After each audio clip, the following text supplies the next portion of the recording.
Senator Moylan on real quick because I saw you came out with a release. Senator, good morning.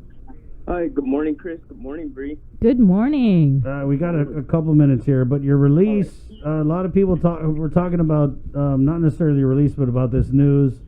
Hiring? Hiring, yep. Deputy director in the middle of a pandemic. That's not the only one. There's also some questionable hires at the Guam Regional Transit Authority that we've discussed on this program. And then also it was announced that they hired a director for CAHA. Right, correct. And that's like a 4-person agency that I think Governor Calvo had put under Department of Chamorro Affairs or something. There was a reorganization, right, in order to save what's called the taxpayers' monies. But now that's out the door because, for whatever reason. What's your take on that?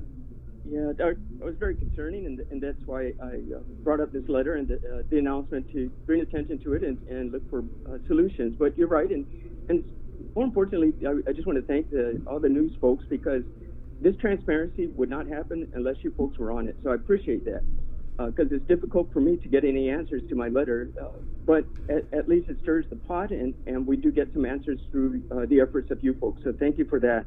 And yeah, as we go through this pandemic and we're taking care of our health and we're watching how to wash our hands and the right social distancing that we must probably continue for quite some time until we can find some cure for this, we also have to be concerned about what is our next step.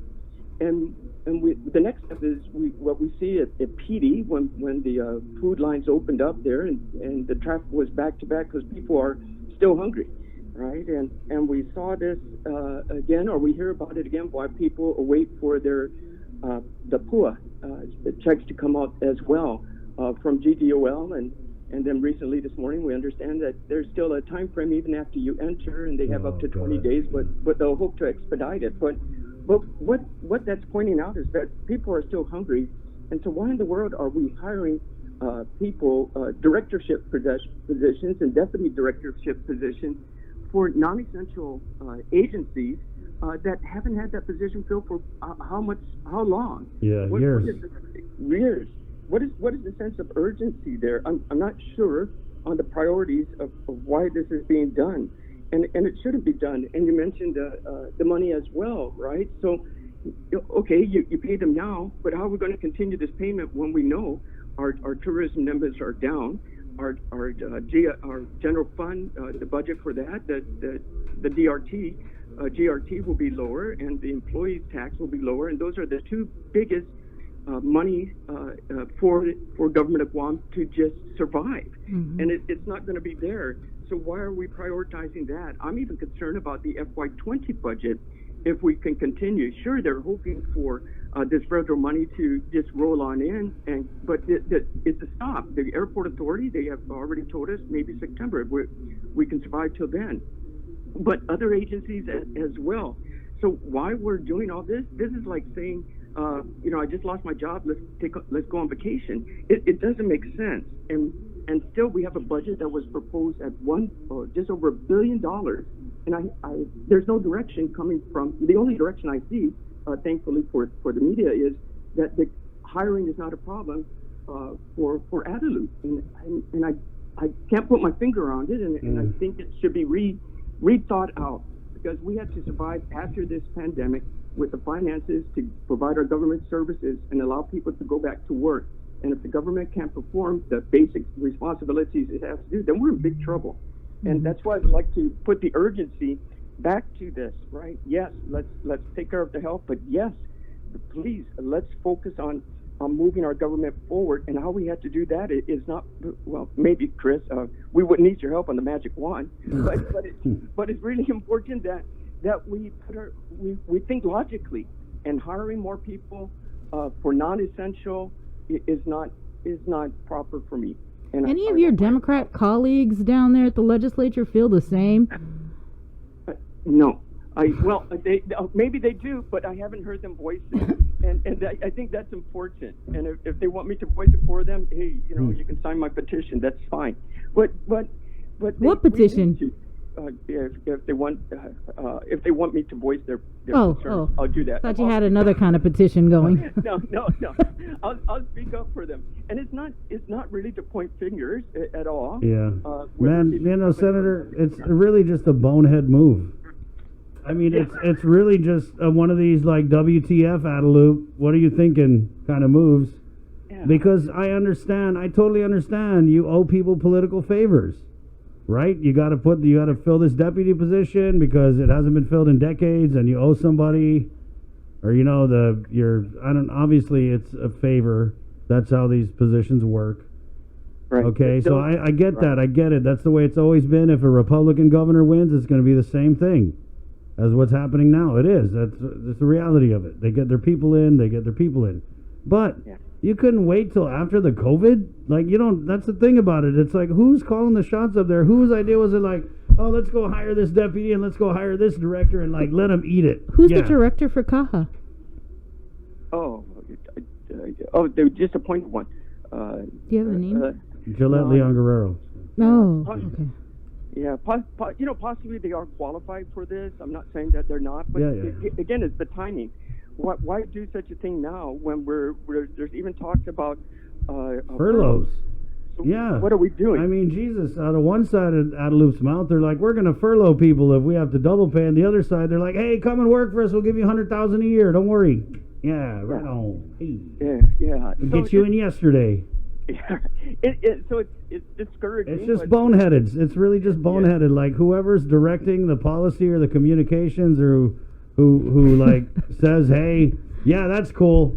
Hey, how you think this one's gonna fly? Oh, I think they're gonna love that. Yeah, run it. Oh, it's really just really blockheaded. Like, what are you guys thinking? Like, I mean, there's so many other things. Why don't you put all that time and energy into finding out where the hell we're at with this Ajudan Programas de la Pipa y Tautau program?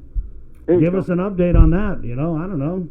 Why don't you work as hard to get the damn homeless housed instead of all this runaround?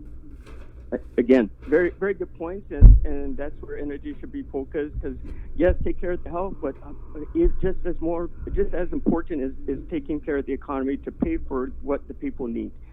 So I appreciate. Thanks for taking the call, Senator. Appreciate it. Wait, I didn't want to let you go. I wanted to ask you, what did you think about that oversight hearing last week? Oh yeah, we didn't get to talk to you.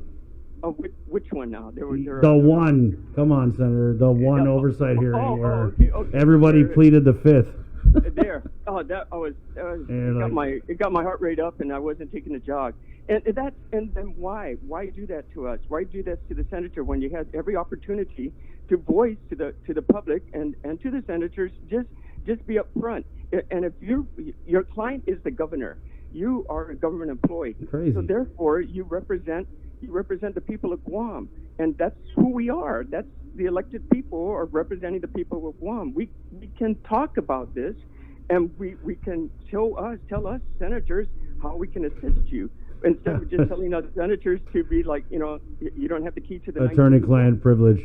Yeah, that was ridiculous. Yeah. And I'm not to say anything personal, but really don't play that game with us. If this is such an important situation, then let's talk. Then let's come up front and let's do the hard work. I just don't get it. You're right. I mean, the governor is the client. The governor works for the people. These guys were in there acting like they work for like Pfizer or some, pharmaceutical private business. Like, oh, we can't discuss that because of our client. Well, hello, we're paying you. We're paying you. We're paying your client. We're paying all you guys. We're paying you. Yes.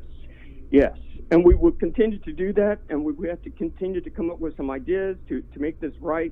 But if you just want to shut the door, that's not helping anyone.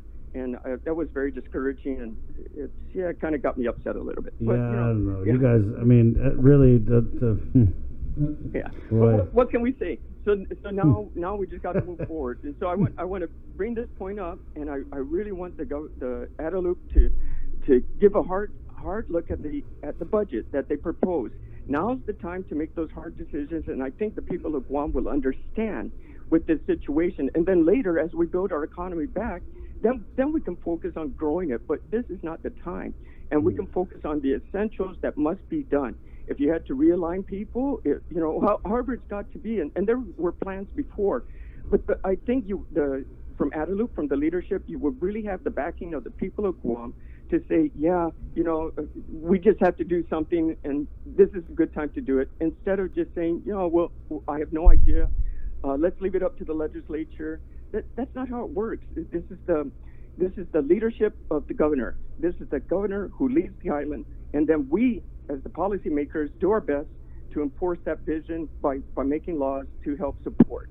So it needs to come from top down. If you want it from bottom up, I will be happy to do that. More than happy. Thank you, Senator. Thanks. All right. Yeah. Thank you. Wash your hands. And good luck with All that. right. Yeah. Yeah, thank you. All right. And I'm surprised he hasn't run out of stamps yet. Many letters as that guy. I had to wonder if anyone's ever going to be like, hey, you going to write a bill, or is he writing letters, or... I think he's been doing both. And he's been, yeah, I mean... Oh, man.